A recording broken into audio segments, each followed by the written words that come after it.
Just because I poke fun of the stories and or fan art in my videos does not mean that the creators of these things deserve harassment.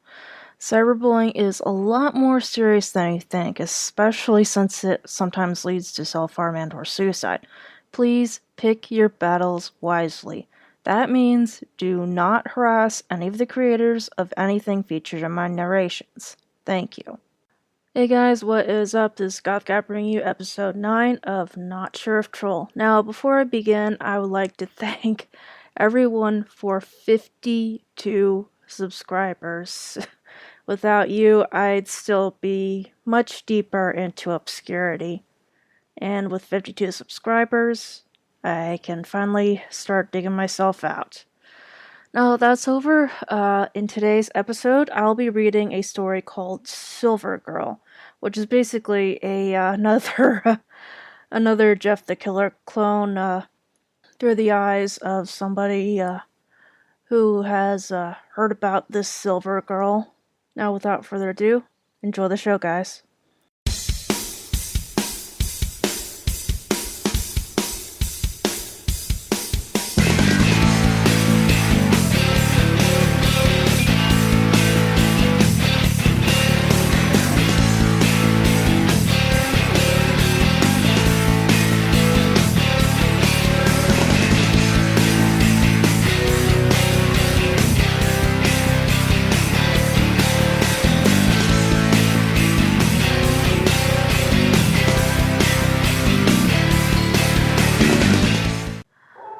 Silver Girl News Report. The bodies of two maiden high school students have been found out back in the nature trail of the school. The students have been identified as a 16-year-old Alexis Hamilton and 18-year-old Jacob Corby.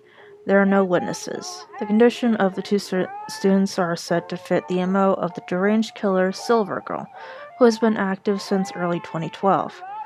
The students Jacob and Alexis make her fifth and sixth victims, and hopefully your last. More on this story at 5. At first, to me, Silver Girl had just been a story to me, something you would see on the news and worry about only for a minute before you get back to your life. Something that exists only to send a town to hell for a few months, or years in this case. The Silver Girl was just some insane bitch everyone was dealing with. From what I've seen, she's not only insane, but she's also intelligent in the worst of ways. Seeing the report back in 2012, I didn't worry much. No one would go after a guy like me, right? I had worried for a while, but overall I didn't really care that much. The MO though, that's what made me worry to begin with. She always decapitated her victims, carving Roman numerals on their forehead. She'd decorate the body with thin, long cuts that seemed to be a pattern. The weirdest thing is how she could be poetic in the weirdest ways. The Alexis girl she killed a few months ago was known for being loud and rude to everyone. Alexis's body, however, was quiet with her mouth sewn shut and her eyeballs gouged out, only to be found later in Jacob's tongueless mouth. Jacob, on the other hand, had been known for being quiet, but still, like the other, rude and a bully. His eyes were sewn shut. The stitching quality on both of them was amazing, and overall made the gore strangely pleasing to look at. I hated myself for even thinking it was beautiful. I wanted to throw up. At the beginning, I didn't care much. That changed last month. It had been 12:02 at night on a Saturday. I had just been hanging out with a few friends, having a good laugh. My apartment was really quiet with the exception of the TV I kept on every night.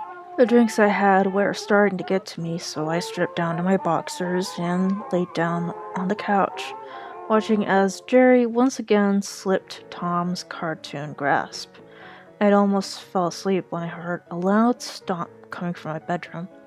Being on the 3rd floor of my complex, I was confused as to how someone could have gotten into my room. I was scared. I got the bat that I kept near my front door and moved to stand in front of my room, bat ready. I guess you can say I was tense, and opening the door to see a girl 10 inches from your face didn't help the fact. She had wavy brown hair with piercingly light blue eyes. Her face had patches stitched to them that reminded me of a rag doll. Her face was almost split in half from the corners of her lips to the back of her cheekbone, the skin held together by cross stitches. What made me realize who she was the dress.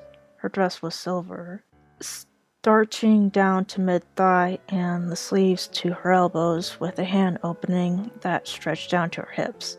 It was covered in blood, some dry, some not. Even with her slightly chubby form, she scared the shit out of me, causing me to fall backwards. I landed straight on my ass and froze. I didn't move ever a millimeter as she straddled my legs, pressing a sharpened shovel to my throat. I can't recall where she had been hiding the shovel, but seeing as it was horribly bloody, I didn't want to question her and add to it. It was long enough to keep me from screaming. After a moment of looking at me, Silver Girl leaned down next to my ear and whispered something I couldn't catch. It sounded like she was praising me for something. She patted my back and stood up. I didn't move until I felt something metal hit me in the back of my head, probably her shovel. Just as I was about to pass out, I heard the most horrible noise. I heard a scream of bloody murder, cut off by a choke and a thump. Everything faded as I blacked out. When I woke up the next morning, I thought it was all a dream. I got ready, had a shower, and made myself some breakfast. I spotted something odd in the living room table from where I was cooking. Thanks for not screaming. I got the wrong apartment. Silver Girl. P.S. Check the woods. 7 and 8 are there. New report. The body of a Mr. Greg Shannon was found mangled in the woods of an apartment complex in Charlotte, North Carolina. He is the 7th of 8 victims of the Silver Girl. More on the story at 5. Here's what I have to say about Silver Girl. To me, the story doesn't matter if it was meant as a serious creepypasta or if it was meant as a troll pasta. Either way, it kind of falls flat, much like a lot of the other stories I've read so far. Well, the writing is mostly decent except for a few errors like using where instead of were, awkward, a couple of awkward words placed, for example, if the news report didn't say quote unquote 2 maiden high school students, if that wasn't awkward enough, we find out a couple of sentences later that one of them was a male, which doesn't count as a maiden. I mean, they could have, if they were to keep the news report, they could have just eliminated the word maiden. It would have made a lot more sense. Then there's the usual MO of essentially a Jeff the Killer clone, although there were a couple of things original, like what Silver Girl did to the corpses, but otherwise it just feels like a random Jeff the Killer clone. As for how it falls flat as a troll pasta, well, it's just not that funny. Either way, I would have at least corrected the spelling and grammar errors. And I think they should also know that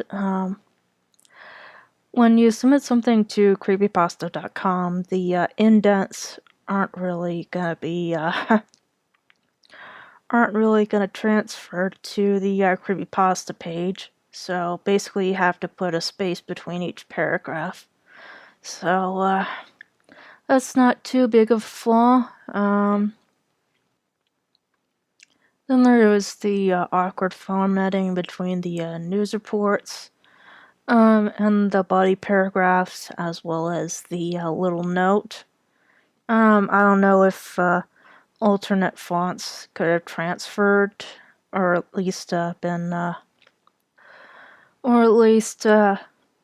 showed up in the final creepypasta page were accepted, but still, the news reports and the note kind of blend a little bit too much with the paragraph, even if they were intending on making it a troll post. Yeah, there's not really much I can say about Silver Girl.